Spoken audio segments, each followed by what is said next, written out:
तो कैसा होगा अगर एक वीडियो में क्लास 10 की हिस्ट्री के सारे चैप्टर के इंपॉर्टेंट क्वेश्चन बता दूं। तो चलिए इस वीडियो में मैं 10th हिस्ट्री के हर चैप्टर का इंपॉर्टेंट क्वेश्चन बताती हूँ जो आपकी एग्जाम में पूछे गए। इससे पहले इस चैनल स्टडीफाई को सब्सक्राइब कर लेना ताकि और ऐसा वैल्यूबल कंटेंट मैं आपके लिए लेके आऊँ। तो ये है मेरे पास क्लास 10 की हिस्ट्री की बुक, जिसमें देखते हैं टोटल कितने चैप्टर्स है। तो यहाँ पर टोटल 5 चैप्टर्स आपको इसमें देखने मिलेंगे, जिसमें फर्स्ट जो चैप्टर है वो है यूरोप में राष्ट्रवाद का उदय, देन है भारत में राष्ट्रवाद, देन है भूमंडलीकृत विश्व का बनना, औद्योगिकरण का युग, मुद्रण संस्कृति और आधुनिक दुनिया। ओके ठीक है, तो इन सारे चैप्टर्स के इंपॉर्टेंट क्वेश्चन मैं आपको चैप्टर वाइज बता देती हूँ। चैप्टर्स तो आपने देख रखे होंगे, मैं आपको इनके क्वेश्चंस बताती हूँ। तो फर्स्ट जो चैप्टर है वो है हमारा यूरोप में राष्ट्रवाद का उदय। तो चलिए बुक को साइड में कर देते हैं, इन चैप्टर को आप जो है इन क्वेश्चंस को नोट कर लेना। तो फर्स्ट जो क्वेश्चन है यहाँ पर है, फ्रांसीसी लोगों के बीच सामूहिक पहचान का भाव पैदा करने के लिए फ्रांसीसी क्रांतिकारियों ने क्या कदम उठाए। ये क्वेश्चन आपको फर्स्ट करना है। सेकेंड नोट करो, जर्मन एकीकरण की प्रक्रिया को संक्षेप में समझाइए, यानी जिस तरीके से जर्मनी का एकीकरण हुआ है वो प्रोसेस आपको बतानी है। फिर है क्वेश्चन नंबर थर्ड, अपने शासनकाल वाले क्षेत्रों में शासन व्यवस्था को ज़्यादा कुशल बनाने के लिए नेपोलियन ने क्या बदलाव किए। जो चैप्टर्स मैंने आपको इस YouTube पे पढ़ा रखा है उसमें मैंने आपको कंप्लीट सारी चीज़ें बता रखी है। जो क्वेश्चंस हैं वो उन्हीं में से बने हुए हैं, है ना। तो अगर आपने नहीं देखी हो तो मैं आपको डिस्क्रिप्शन में वो प्रोवाइड कर दूंगी लिंक उन लेक्चर्स की, तो आप 5 ही लेक्चर्स जाकर देख लेना। कोई ज़्यादा टाइम वेस्ट नहीं होगा, आपका टाइम वेस्ट नहीं होगा, बल्कि आपको एक सही इंफॉर्मेशन मिलेगी। क्वेश्चन नंबर 4 है, उदारवादी राष्ट्रवाद का क्या अर्थ है। फिर क्वेश्चन नंबर 5 आपको करना है, बाल्कन क्षेत्र में राष्ट्रवादी तनाव क्यों बन पा, यानी जो बाल्कन क्षेत्र था वहाँ पर राष्ट्रवादी तनाव जो था वो क्यों देखने मिला, इसका आपको रीजन बताना है। क्वेश्चन नंबर 6 नोट करना, 1848 की उदारवादी क्रांति के क्या कारण थे, इसने क्या परिणाम दिए। क्वेश्चन नंबर 7 नोट करना, 1815 की वीना संधि के प्रमुख प्रावधानों का उल्लेख कीजिए, यानी जो वीना संधि है इसके प्रमुख प्रावधान आपको बताने हैं, यानी क्या क्या शर्तें इस टाइप से रखी गई थी वो सब आपको बतानी है। क्वेश्चन नंबर 8 आपको नोट करना है, 1848 की क्रांति में महिलाओं ने किस तरह अपनी भूमिका निभाई, यानी जो भी वुमेन्स थी उन्होंने किस तरीके से इस क्रांति में अपना पार्टिसिपेट किया। ठीक है, ये आपको बताना है किस तरीके से उन्होंने पार्टिसिपेट किया, किस तरीके से उन्होंने अपना योगदान दिया। क्वेश्चन नंबर 9 है, यंग इटली की स्थापना कब और किसने की। कब तो आपको डेट बतानी है, यहाँ पर डेट एंड ईयर, और किसने की ये भी बताना है। क्वेश्चन नंबर 10 है, बिस्मार्क कौन था, उसने जर्मनी का एकीकरण किस प्रकार किया।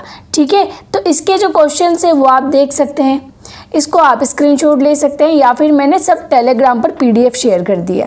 अब आपका नेक्स्ट चैप्टर है भारत में राष्ट्रवाद का उदय। तो चलिए इसके इंपॉर्टेंट देख लेते हैं क्वेश्चंस। ये बहुत इंपॉर्टेंट चैप्टर है, इससे बहुत हाई वेटेज है, मतलब बहुत सारे क्वेश्चन पूछे जाते हैं, तो सारे ही नोट कर लो। क्वेश्चन नंबर 1 है, सविनय अवज्ञा आंदोलन क्या है ना, और कब पारित हुआ ये आपको बताना है। असहयोग आंदोलन के बारे में बताना है कि कब पारित हुआ। ठीक है, यानी सविनय अवज्ञा आंदोलन और असहयोग आंदोलन दोनों के बारे में आपको बताना है, और ये कब पारित हुए इनकी डेट याद करके जाना। नेक्स्ट है आपका, जलियांवाला बाग हत्याकांड को समझाइए। मोस्ट इंपोर्टेंट, हर बार पूछा जाता है एग्जाम में, तो इसको आप करके जाना। इसको आप फुल मतलब 5 नंबर जैसा भी करना और 3 नंबर जैसा भी करना, जिस तरीके से पूछा जाए उसके अकॉर्डिंग आपको क्या करना है, आंसर लिख के आना है। तो ये कब और कहाँ हुआ ये आपको बताना है ना। फिर क्वेश्चन नंबर 3 है, असहयोग आंदोलन की उपलब्धियों पर प्रकाश डालिए। क्वेश्चन नंबर 4 है, कोई 3 कारण बताइए जो असहयोग आंदोलन के लिए जिम्मेदार या उत्तरदायी थे, यानी आपको 3 ऐसे रीजन देने हैं जिसकी वजह से असहयोग आंदोलन शुरू हुआ। क्वेश्चन नंबर 5 है, सविनय अवज्ञा आंदोलन में विभिन्न समूहों ने किस प्रकार सहभागिता निभाई, यानी सविनय अवज्ञा आंदोलन में सबने किस तरीके से उसमें पार्टिसिपेट किया ये आपको बताना है। क्वेश्चन नंबर 6 है, पूना पैक्ट पर किसके हस्ताक्षर हुए, उसकी 2 शर्तें बताइए, यानी उस पर सिग्नेचर किसने की और उसकी क्या शर्तें रही ये आपको बतानी है। क्वेश्चन नंबर 7 है, रोलेट एक्ट का विस्तृत वर्णन कीजिए। देखो आप ये नोट करते जाओ, PDF आपको टेलीग्राम पर मिलेगी नहीं मिलेगी मुझे नहीं पता है, बट अगर आप उसको ढूंढते हो तो मिल जाएगी, अगर नहीं तो आप यहीं से नोट कर लो ताकि आपकी ये वीडियो वेस्ट ना जाए। ठीक है, क्वेश्चन नंबर 9 है, 8 वाला देखो पहले, प्रथम विश्व युद्ध के क्या प्रभाव रहे। क्वेश्चन नंबर 9 करना है, महात्मा गांधी ने असहयोग आंदोलन को वापस लेने का निर्णय क्यों लिया, यानी क्यों महात्मा गांधी ने असहयोग आंदोलन वापस ले लिया था, ये आपको बताना है। क्वेश्चन नंबर 10 है कांग्रेस लाहौर अधिवेशन 1929 का क्या महत्व था। फिर क्वेश्चन नंबर 11 करना है प्रथम विश्व युद्ध ने भारत में कई आर्थिक स्थिति पे मतलब जो नई आर्थिक स्थिति है वो कैसे पैदा की। क्वेश्चन नंबर 12 है खिलाफत आंदोलन के मुख्य उद्देश्य क्या थे, यानी जो खिलाफत आंदोलन है उसको शुरू करने के क्या उद्देश्य थे ये आपको बताने। तो आप यहाँ पर चैप्टर 2 के जो इंपॉर्टेंट क्वेश्चन है वो देख सकते हैं। ठीक है, now move to chapter 3। Chapter 3 है आपका ये वाला, भूमंडलीकृत विश्व का बनना। ये देखो, ठीक है, इसके क्वेश्चंस नोट कर लो। चैप्टर वाइज बता रही हूँ ताकि आपको कहीं भी दिक्कत नहीं आए, और एक चैप्टर से जितने भी रिपीटेड क्वेश्चन हैं, जितने भी क्वेश्चन पूछे जाएंगे वो सब इसमें इंक्लूडेड है। सभी बोर्ड के लिए हेल्पफुल रहेगी, मतलब आपका बोर्ड कोई भी हो तो आपके लिए ये वीडियो हेल्पफुल है। तो इसको सेव कर लेना, अपने दोस्तों के साथ शेयर कर देना और सारे क्वेश्चन नोट कर लेना। क्वेश्चन नंबर 1 है भूमंडलीकृत विश्व का बनना। रेशम मार्ग से आप क्या समझते हैं, यानी सिल्क रूट जिसको इंग्लिश में हम बोलते हैं। अगर सिल्क रूट लिखा आ जाए तो कंफ्यूज नहीं होना, ठीक है। रेशम मार्ग से आप क्या समझते हैं, सविस्तार समझाइए। क्वेश्चन नंबर 2 1929 की महामंदी के कारणों की व्याख्या कीजिए। क्वेश्चन नंबर 3 है भूमंडलीकृत विश्व के बनने में मदद देने वाले 3 कारण बताइए, है ना। यानी भूमंडलीकृत विश्व जो बना उसमें 3 कारण ऐसे कौन से थे जिन्होंने अपना योगदान दिया, है ना। 3 कारण बताने, मतलब जिसमें उसने हेल्प की। फिर क्वेश्चन नंबर 4 है 16वीं सदी में दुनिया सिकुड़ने लगी, इसका क्या तात्पर्य, ये आपको बताना है। 16वीं यानी 1576 ऐसा कुछ ईयर रहेगा, उसको 16वीं सदी बोलते हैं। क्वेश्चन नंबर 7 16वीं सदी के मध्य में चेचक किस प्रकार स्पेनीय विजेताओं का सबसे शक्तिशाली हथियार साबित हुआ, यानी जो स्पेनिश विजेता थे उसमें चेचक जो हैं वो सबसे शक्तिशाली हथियार क्यों साबित हुआ था, ये आपको बताना है। क्वेश्चन नंबर 6 है ब्रेटन वुड्स समझौता क्या था। ब्रेटन वुड्स समझौता बताना है। सब कुछ मैंने आपको लेक्चर्स में बता दिया है, यही चीज़ें मैं आपको फिर 2 बार 3 बार 4 बार रिपीट करूँगी तो कोई मतलब नहीं निकलेगा, आपको जाकर वीडियोस चेक करनी है। क्वेश्चन नंबर 8 है कॉर्न लॉ को खत्म करने के प्रभाव का वर्णन कीजिए, और ये भी करना गिरमिटिया मजदूर किसे कहते हैं। क्वेश्चन नंबर 9 है आपका नहर बस्ती, यानी जो जिसको कैनाल कॉलोनी कहते हैं। यहाँ पे भी मुझे रेशम मार्ग के इसमें सिल्क रूट लिख देना था, बट कोई नहीं, मैंने आपको बता दिया। नहर बस्ती यानी कैनाल कॉलोनी क्या है, इसे क्यों बनाया गया। फिर क्वेश्चन नंबर 10 है आपका महामंदी से भारतीय अर्थव्यवस्था पर क्या प्रभाव पड़ा, यानी जो महामंदी थी, जिस तरीके से गरीबी आ गई थी, बिल्कुल खाने के सामान नहीं थे लोगों के पास, आर्थिक मतलब अच्छे से घर चलाने के लिए कुछ भी पैसा नहीं था, तो उस टाइम जो भारतीय अर्थव्यवस्था थी उस पर क्या असर पड़ा उसका, ठीक है, पूरा तहस नहस हो चुका था। यहाँ पर क्वेश्चन नंबर सारे इसके हमने देख लिए, क्वेश्चन नंबर 10 थे। अब हम देखेंगे चैप्टर नंबर 4। चैप्टर नंबर 4 का नेम है औद्योगिकरण का युग। इसके भी जितने क्वेश्चन इंपॉर्टेंट है, रिपीटेड क्वेश्चन है, वो सारे मैंने इसमें नोट कर दिए। क्वेश्चन नंबर 1 है भारत में औद्योगिकरण कब शुरू हुआ, यानी जो मशीनें वगैरह हैं, कारखाने, जब उद्योग सबसे शुरू होना स्टार्ट होते हैं ना तो उसको औद्योगिकरण बोलते हैं। तो भारत में औद्योगिकरण कब स्टार्ट हुआ ये आपको बताना है। ब्रिटेन के 2 सबसे शक्तिशाली गतिशील उद्योग कौन से थे, ये आपको बताना है। क्वेश्चन नंबर 3 है भारत में बुनकरों को किन समस्याओं का सामना करना पड़ता था।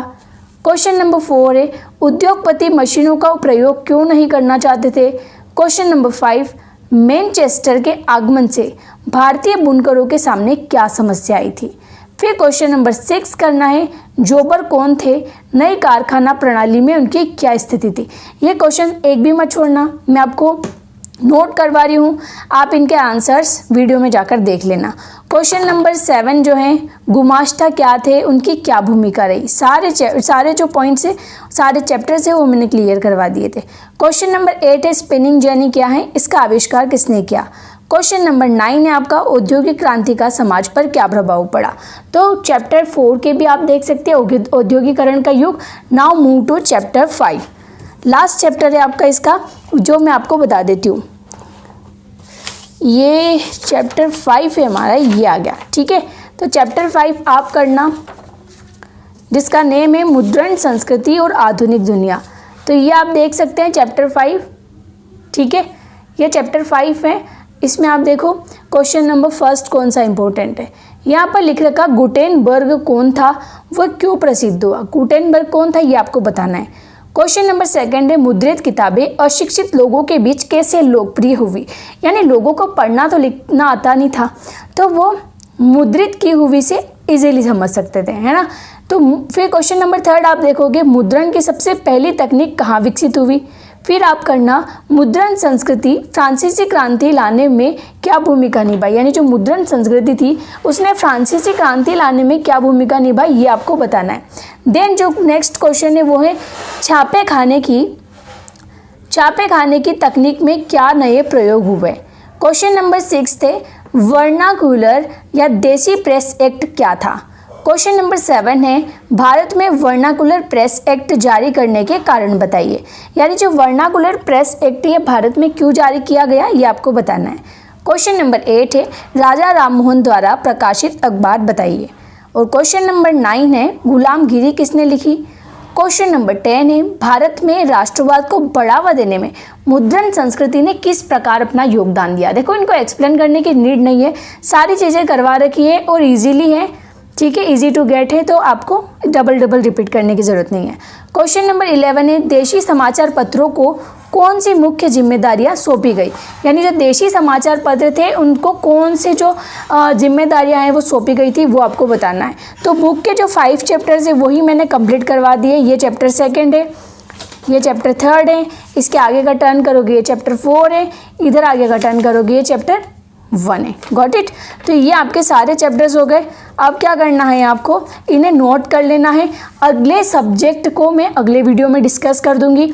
इनके नोट्स अगर आपको चाहिए तो इस टेलीग्राम यूजर नेम roxin4311 से जाके आप इजीली परचेस कर सकते हैं, ठीक है। काफ़ी कम प्राइस में मैं आपको अभी प्रोवाइड कर दूंगी ताकि आपके भी एग्जाम में आप लास्ट मिनट में रिविजन कर पाओगे। तो कैसी लगी वीडियो कमेंट में बताना।